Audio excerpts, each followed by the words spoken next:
പൊതിച്ചോറ് തുറക്കുമ്പോഴുള്ള ഒരു മണവും മെഴുക്കുവരട്ടിയുടെയും മുട്ട പൊരിച്ചതിൻ്റെയും ചമ്മന്തിയുടെയൊക്കെ അടിപൊളി ഒരു മണവും എന്നാൽ നല്ല ടേസ്റ്റുമാണ്. അപ്പോൾ എങ്ങനെ ഉണ്ടാക്കുന്നതെന്ന് നോക്കാം.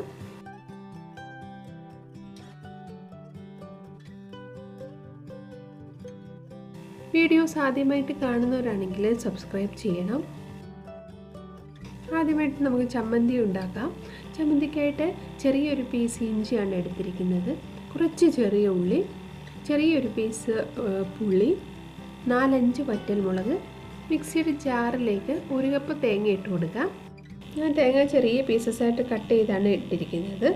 ഇതിന് പകരം തേങ്ങ ചിരകിയായാലും നമുക്ക് ചേർക്കാം.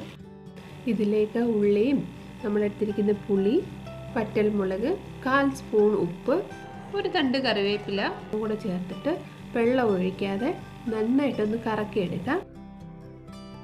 ഒത്തിരി അരഞ്ഞു പോകാത്ത